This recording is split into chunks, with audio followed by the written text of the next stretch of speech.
This is Jamie Drummond for Good Food Revolution. We would like to welcome back once again winemaker Karim Mussi, who is joining us all the way from, where are you today, Karim? We are in Mendoza province here in Argentina. Fantastic, fantastic. And we are here to speak about the two new releases at the LCBO of the Alandes Paradoux 7th edition. Now, we spoke about these wines before, back in 2021, but not this new edition. And for those people who may be a little bit confused about your reasoning behind the non-vintage aspect of these wines, perhaps you would care to explain that once again. Yes, at the beginning was very different from what Argentina is used to deliver at that time. But since Argentina started developing and relaunching our own concepts and images as a country that it doesn't belong to the new world, to the old world, sorry. But we have been doing great wines in the last 150 years under European techniques with European varietals. Argentina has a beautiful diversity and singularities growing on these high mountain deserts from the western part of the country at the foothills of the Andes. So the continental weather or the continental benefit that we have here allowed us to play a little bit more with the uniqueness of the sustainable vintages and not having too many vintage variations. So that's why nobody played with vintage variation before. But lately, based on the climate change, we realized that we had to build an insurance for quality, an insurance for style, an insurance for availability to have more regular vintages. So for the red and the whites, we blend different vintages. We always keep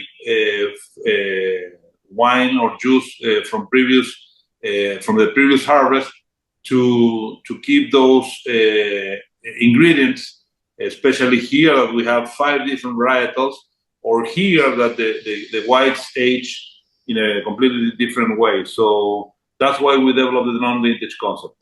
So when we're looking at these two 7th editions, which vintages are we looking at approximately that go into these two blends?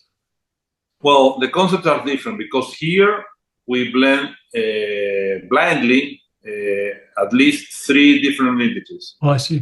So here, for sure, you have 23, 22, and 21 juice that we blended, not knowing the varietal, the barrel lot, and the vintages. I see. And we decide blindly what is the best combination or the best assemblage for Malbec, Cabernet Sauvignon, Cabernet Franc, Merlot, and Petit Verdot. So if you're doing it blindly for each edition, that would mean that the cepage is different with regards to percentages of grapes with every edition. Exactly. Right. But we force ourselves to use the 5 big reds from Bordeaux here. Yes. Especially because Malbec is the most popular from Argentina, but people have to understand that Malbec came in the 19th century when Monsieur Puget, the founder of the first winemaking school from America, brought all the Bordeaux varietals to improve the quality of the local wines. Later, when the Italians came, they also brought Bonarda, among other crazy varietals. And also the Spanish introduced the Tempranillo. The Spaniards, immigrants, introduced the Tempranillo, the 5th largest more varietal here in Argentina. So that's why we are such a diverse country in terms of winemaking. So here we have we always have the 5 varietals on different percentages, and we trust on our palate, tasting blind, and trying to find the best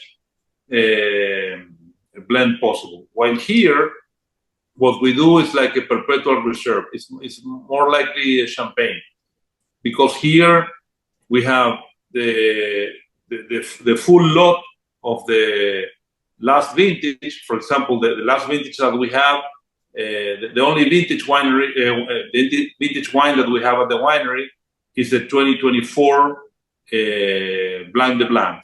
Right. At the beginning of next year, before our next harvest here in the Southern Hemisphere will happen in February, we will blend that lot, that vintage lot, with the previous vintages that it's exactly what we have here. So we renew, like a Solera system, we renew the perpetual reserve.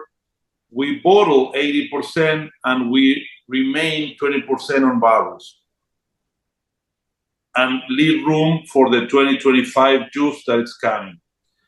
After a year of the 2025 juice in barrels, so February 2026, we will blend the full lot of 25 with the previous vintages. So theoretically, in each of in the 7th edition, you have a little bit of the 1st edition in there. Exactly. Right. Fascinating. And what is the cepage on this? I know it's mainly Semillon with a bit of Sauvignon Blanc. Yes, it's around two-thirds Old-Vine Semillon and 1/3 Sauvignon Blanc. Superb. And what is the aging process for both the red and the white? Well, here is 12 months average, 18-month average, because we have all our vintages. And here is the perpetual reserve. So it's diluted since 2015, sorry, when we released the first vintage of this wine. And so the character tastes like a very classic Bordeaux blend.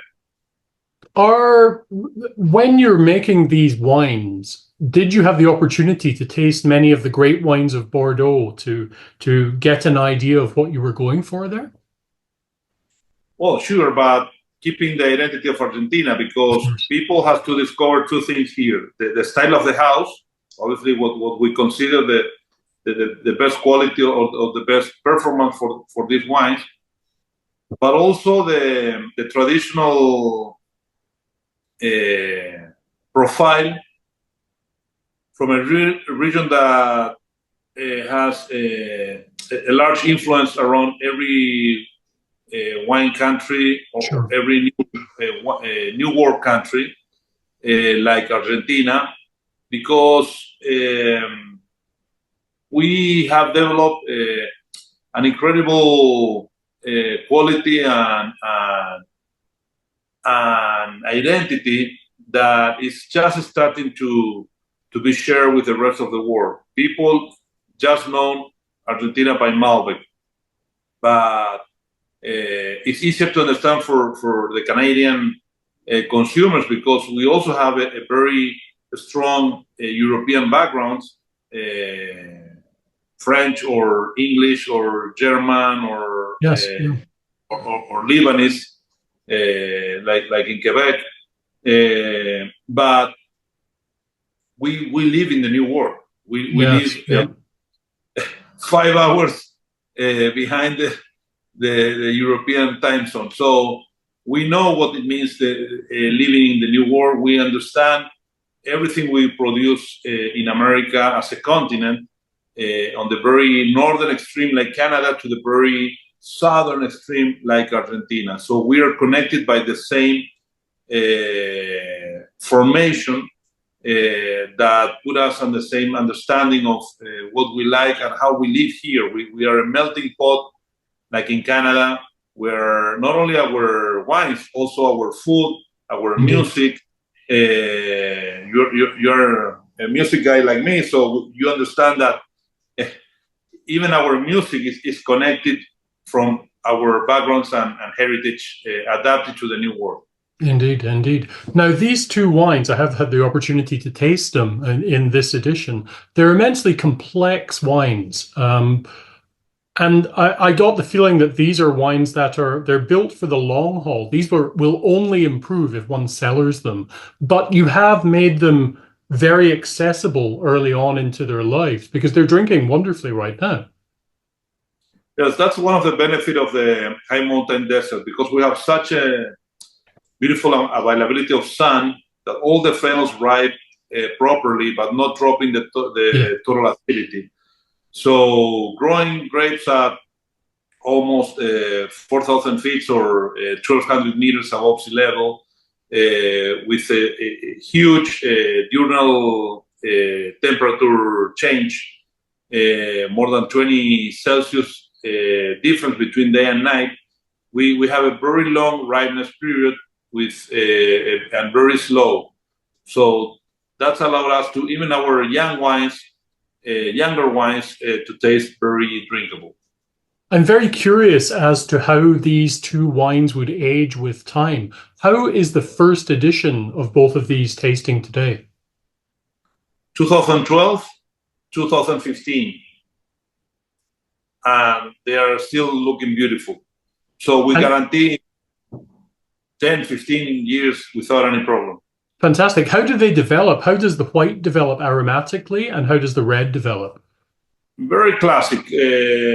If you taste blindly, people will not recognize any Argentinian character here, because people will link it with the traditional Bordeaux style. Yes. Yep. But also the way that we manage the oak, the way that we manage the picking moment, everything it's designed or developed for like you said, the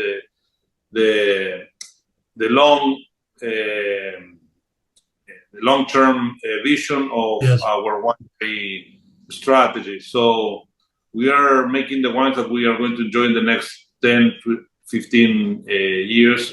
I feel very proud about it when Argentina continue growing as a reliable supplier for the market. Superb. And I know that you have done so many wine dinners with these wines. What do you think the perfect pairings are for both the white and the red of this edition? Well, another great question, because people think that we eat steak here all day long. Those two wines are very versatile. I think that especially the white, even more versatile than the red. I love to enjoy this one with any Mediterranean food or pasta. Here we are able to even make it more complex with some fatty, long cooking beef or lamb, for example. I love lamb, and I think this is a perfect. Superb. Karim, thank you very much for joining us once again at Good Food Revolution. Hopefully we will see you over in Canada at some point in the not too distant future. I hope so. I need to go there and enjoy your great food, your great people. And we trust that Argentina and Canada should continue building this beautiful relationship between two great countries that are connected for many, many things along the years. And wine is a great tool to continue building this relationship. Superb. I'll look forward to sharing a glass of wine with you when you're here. Take care. Anytime. Bye for now. Thank you. Bye-bye.